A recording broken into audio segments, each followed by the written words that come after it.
मेरे देशवासियों, मेरे घर, परिवार,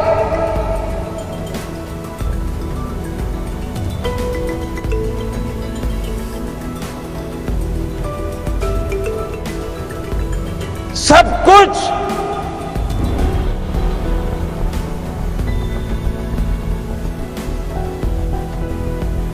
देश के लिए छोड़ा है। पीएम मोदी के जीवन से जुड़ी सबसे पहली दिल छू लेने वाली कहानी है साल 2015 की।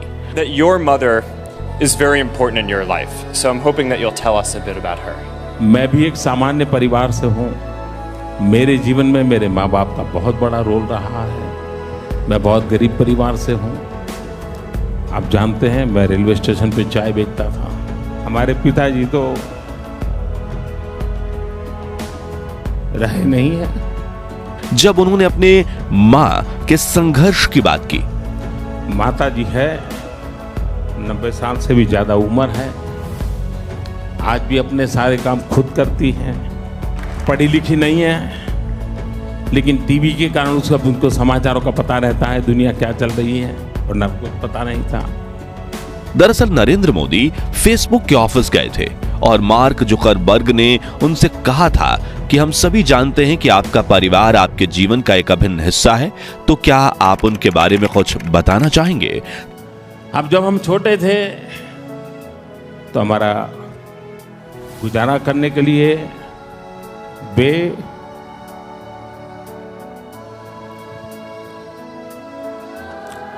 अड़ोस पड़ोस के घरों में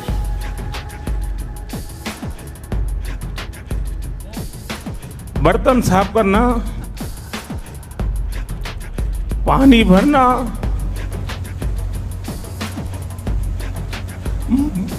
मजदूरी करना।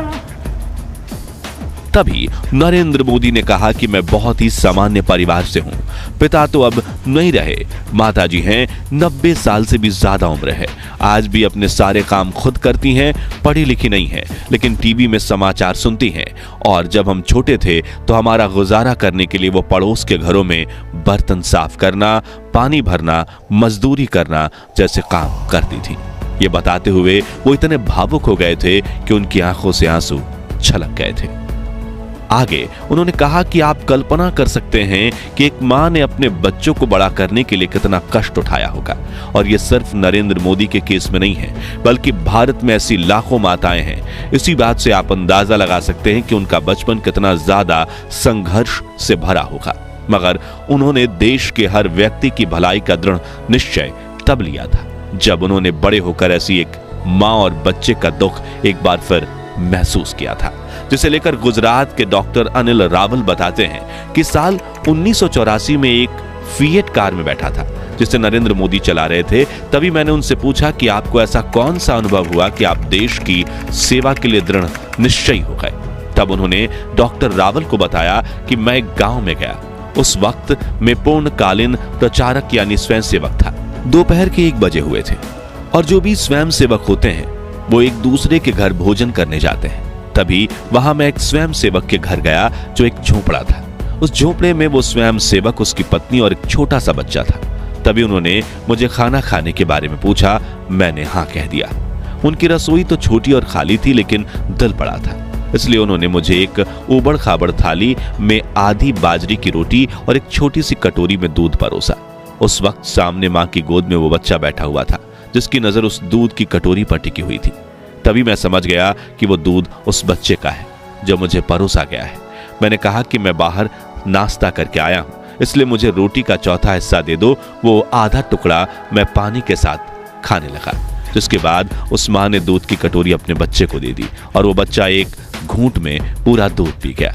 तभी उस बच्चे को देखकर मेरी आंखों में आंसू आ गए और मुझे यह एहसास हुआ कि मेरा देश इतना गरीब है।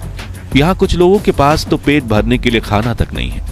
तभी मैंने अंतिम मानव के उत्थान का दृढ़ निश्चय लिया था। साथियों, उस घटना के 2 सदियां बीत गईं, लेकिन मोदी जी कभी उसे भूले नहीं थे और उसके तर्ज पर साल 2001 में वो जैसे ही गुजरात के मुख्यमंत्री बने और उन्हें गरीबी की सेवा करने का मौका मिला तो उन्होंने उनके लिए कई कदम उठाए। फिर देश के प्रधानमंत्री बनने के बाद उन्होंने पूरे भारत के अभावग्रस्त लोगों की सहायता के भी कदम उठाए। साथियों, हम सभी जानते हैं कि नरेंद्र मोदी के जीवन में अटल बिहारी वाजपेयी का काफी अहम योगदान रहा है। उन्हीं के कहने पर नरेंद्र मोदी दिल्ली से गुजरात वापस आए थे और चुनाव जीतकर गुजरात के मुख्यमंत्री बने थे। साल 1996 में इन दोनों की एक दिल छूने वाली फुटेज वायरल हुई थी। ये तस्वीर उस वक्त की है जब साल 1996 में राष्ट्रपति शंकर दयाल शर्मा ने अटल जी को प्रधानमंत्री बनने का न्योता दिया था। मुझे प्रधानमंत्री नियुक्त किया है और कल मेरा मंत्रिमंडल शपथ लेगा। राष्ट्रपति से मिलकर जब अटल बिहारी वाजपेयी पार्टी ऑफिस पहुंचे तब सभी कार्यकर्ताओं ने बड़ी धूमधाम से उनका स्वागत किया। लेकिन इन सभी के बीच एक शख्स ऐसा था जिसकी खुशी का कोई ठिकाना नहीं था। वो शख्स दौड़ते हुए अटल जी के पास आया और पूरे दिल से उन्हें गले लगा लिया। अटल जी ने भी 3 बार उनकी पीठ थपथपाई। ये शख्स था नरेंद्र दामोदर दास मोदी, जिन्होंने अटल जी के हाथ को अपने सर पर लगा लिया। साल 2001 में जब नरेंद्र मोदी गुजरात के मुख्यमंत्री बने, उसके कुछ महीनों बाद अटल बिहारी वाजपेयी गुजरात आए थे और वहां उन्होंने उस राजधर्म का जिक्र किया था जिसकी सीख उन्होंने नरेंद्र मोदी को दी थी। चीफ मिनिस्टर के लिए मेरा एक ही संदेश है कि वो राजधर्म का पालन करें। राजधर्म, और इसी राजधर्म की राह पर चलकर आज नरेंद्र मोदी भारत के प्रधानमंत्री बनने के साथ दुनिया के सबसे शक्तिशाली लोगों में शामिल हो चुके हैं और सबसे ऊपर इस सूची में पहुंच गए हैं। राजा के लिए, शासक के लिए प्रजा प्रजा में भेद नहीं हो सकता, न जन्म के आधार पर, न जाति के आधार पर, न संप्रदाय के आधार पर। हम भी वही कर रहे हैं साहब। मुझे विश्वास है कि नरेंद्र भाई यही कर रहे हैं। साल 2014 में जब नरेंद्र मोदी पहली बार भारत के प्रधानमंत्री बने थे तब भी उन्होंने संसद भवन में कदम रखते ही पहली बार अटल जी को ही याद किया था और उनकी तबीयत के बारे में बात करते हुए नरेंद्र मोदी की आंखों में आंसू आ गए थे।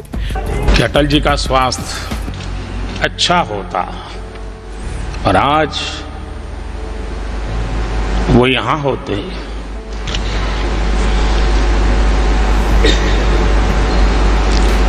तो सोने में सुहागा होता। 16 अगस्त 2018 के दिन जब 93 साल की उम्र में अटल बिहारी वाजपेयी जी का दुखद निधन हुआ, तब उनकी अंतिम यात्रा का हिस्सा बनने के दौरान भी पीएम मोदी की आंखों में आंसू भर आए थे। जिसके बाद उन्होंने उन्हें याद करते हुए एक स्पीच में पीएम मोदी ने कहा था कि अटल जी मेरे पिता समान थे, आप भी सुनिए। मेरे लिए तो अटल जी का जाना पिता तुल्य संरक्षक का साया सिर से उठने जैसा है। आदरणीय अटल बिहारी वाजपेयी जी जो आज चुप हो गए हैं।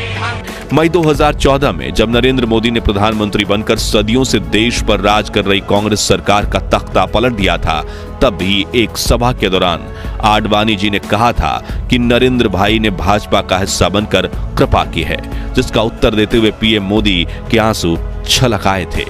आडवाणी जी ने एक शब्द प्रयोग किया, मैं आडवाणी जी से प्रार्थना करता हूं वो शब्द उपयोग न करें। उन्होंने कहा नरेंद्र भाई ने कृपा की।